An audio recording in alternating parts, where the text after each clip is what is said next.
All right, it is Friday, and as you know, on Friday we do our Friday financial wrap up with Mr. Michael Zuber. How are you, Michael? I'm doing good, man. How are you?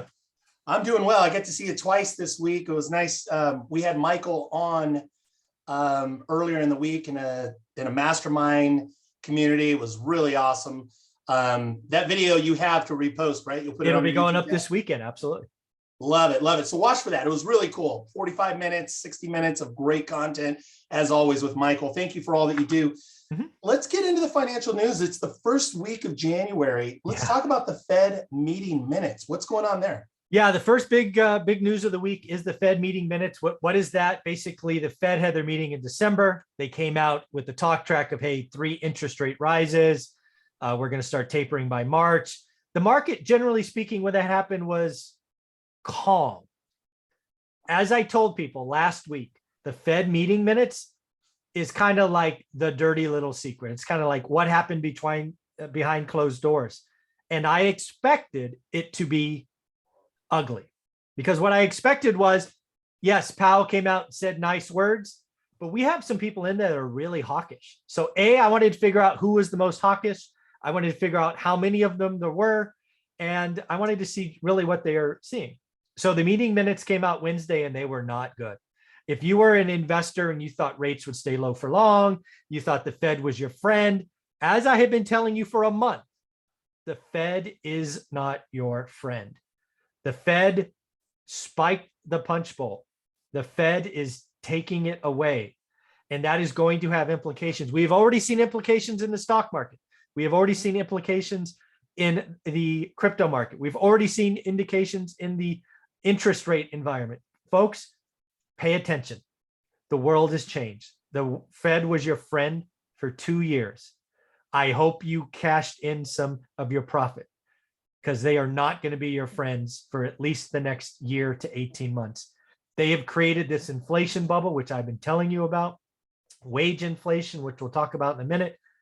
It's all happening just like we talk about every week. The dominoes that we laid out the last 6 to 8 weeks together every Friday are happening right now. I hope people were paying attention. Very, very much so. We've been in this conversation for months, and if you follow the channel, you know that Michael's been calling this week by week of what's to come next. So great job on that, Michael. Thank you. Yeah, it's fun to be right, because it doesn't always happen, but this one's good.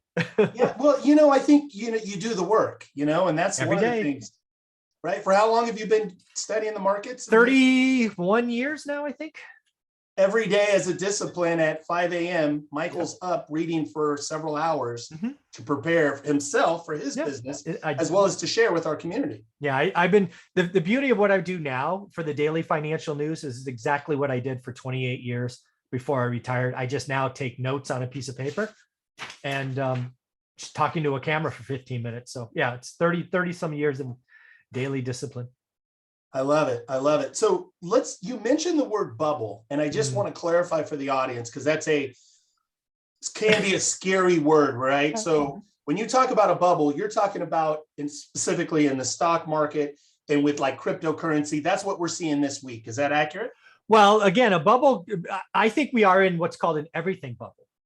And I think in an everything bubbles will deflate at different rates. It is easiest to deflate quickly in crypto and stocks. However, housing could get impacted. It's just delayed, right? There's a delay in this. Everybody acts like it all deflates together. That's not how it happens. I mean, yeah, I've been doing this a long time. Real estate does not move as quickly. Again, we'll talk about it on the fourth topic. I've been calling a housing slowdown. Haven't changed my opinion. It's still coming. It's still here. So yeah. Got it. Got it. So we'll continue to move through. Let's talk about interest rates in the 10-year. Yeah. So again, something I've been telling you, right? Again, love on my channel, daily videos. I told you I was recycling capital, taking dead money out early because you could still get it and it was cheap, because I envisioned using it later when it was harder to get and more expensive. Guess what? Talk to Matt, the mortgage guy, every Wednesday. He just sent me a text. Bonds got hit again today, which means rates are up. The 10-year went from 151 to 176 in a week, which is crazy. Interest rates on multifamily is up over a quarter in a week. Crazy. I mean, these moves are coming. The Fed is not your friend. And yeah, I hope people have been listening. Absolutely changing. We're starting to see the tide change. So very interesting. Let's talk about the report on job creation. What happened there? Yeah. So job creation, every month they tell us how many jobs were created before. We'll go over the numbers. And the first thing to talk about is the job creation number expectation, I think, was 452. It came in at 197. Huge miss, huge miss. Normally speaking, normal times, people would see that and go, okay, the Fed is not, why would the Fed raise rates? How can the Fed raise rates when the job market's not performing, right? That's what most people will think. You couldn't be more wrong, because underneath that number is ugly, ugly, ugly, ugly, ugly. First ugly number, the unemployment rate, which was 4.4, is now 3.9. Now, yes, for those that know it, it's U3, not U6. Who cares? The unemployment rate is under 4%. When I was, learning economics, full employment, Ty, was 6%. Now that has been adjusted lower over time. But just to tell you, the low ever was 3.5 February 2020. We are really, really, really, really, really, really close to full employment. I would argue we're there. So again, problem. Next, wages. What have I been telling you? The 2020s are going to be just like the 1970s. Wage inflation is real. Wages were up in this report 4.7%. Now, again, if you got a raise of almost 5%, you probably are feeling good until you go to the store or fill up your gas tank, because CPI is running at 8% or 10% if you do the math like I do. It is not good. And this is all why the Fed is not your friend. The Fed has created this party. They got a bunch of drunks at the party, and they need to take the punch bowl away. It is going to get more painful before it bottoms. And yeah, it's going to be a messy year. Very interesting times. It's interesting. I want to throw in kind of a follow-up question on job creation. Sure.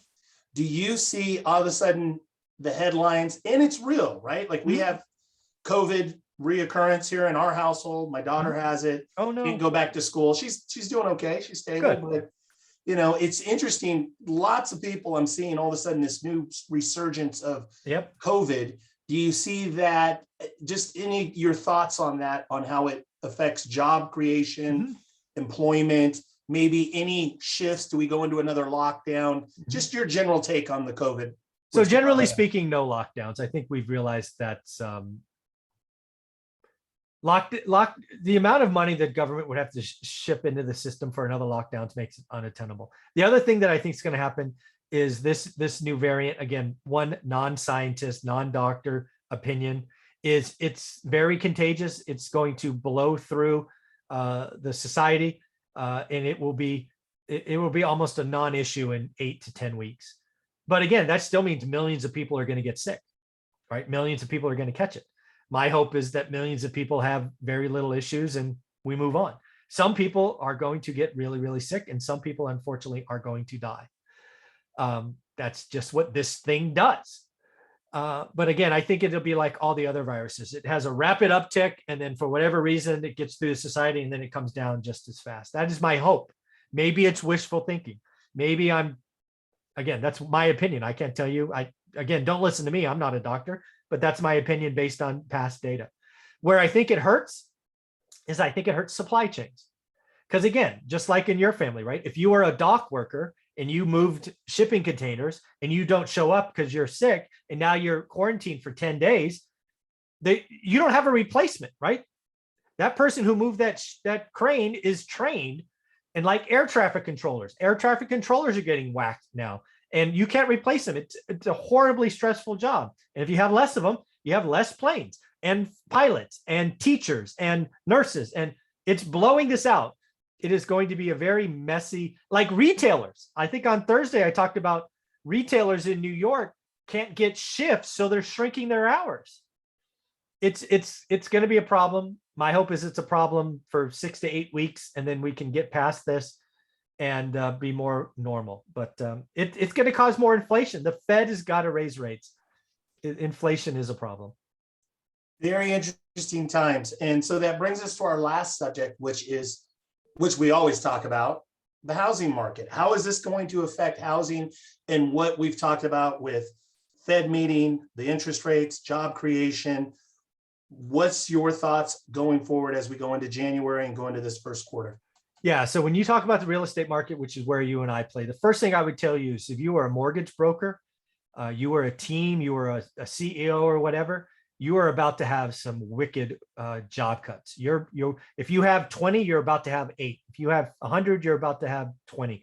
Because again, a lot of you have been feasting on refi money. That is over. Done. You're about to be smaller. Real estate agents, I'm guessing you have about 2 months where you can go back to your past clients and go, hey, you've been thinking Bob and Mary and Susie or whatever about buying. Did you know rates went up? You're talking $50, $80 a month. You got to buy now. So there will be some demand pulled forward, but I believe as rates tick up, you're going to get less answers, yes answers from the bank. You're going to have inventory build. We're going to finally be building inventory into the summer, which is my hope, which means investors like me have more opportunity because I can't compete with owners who can overpay and get crazy rates. So I'm excited by what's coming. But I would tell you real estate agents, you got a little window where I think you should be busier, but then you're going to have to be working pretty hard, squat up, get a team, do all of those things. Because the lone wolf can kill it when there's no inventory, but teams will eat more when they work together in the economy that I see coming. Very interesting, folks. Well, you heard it here. We've been talking about this for the last 12, 18 months. We are in the shift. It's starting to happen. Pay attention. Michael, where's the best place for people to follow you to just stay in touch and where they can stay connected with you? Yeah. So I would go to my YouTube channel, One Rental at a Time. That's where to go. But also realize that Ty, he is one of my weekly experts. You can go to my playlist, look under Ty, Ty, and you can go back and watch hundreds of hours of material with us there. And you can go back and watch us every Friday, right? We're both disciplined. 15 minutes talking about what's going on. So go watch the playlist, go back months and see what we talked about and see what happened. It's pretty enlightening. I love it. I love it. And also too, folks, the book, if you don't have the book, here it is, Conversations with the Millionaires. Awesome book. This is Michael's newest book. And then the original OG book, One Rental at a Time. If you don't have it, do yourself a favor, buy the book. If you have the book, please take a selfie with the book. Send it to Michael. He'll repost you or tag him on Instagram, Facebook. He'll give you a shout out. It'll help you build your followers. And not only that, but just create the positive energy and the vibe that we're all here for. So Michael, thank you for all that you do. Have a great weekend. Thank you for all your sharing. Thanks, bud.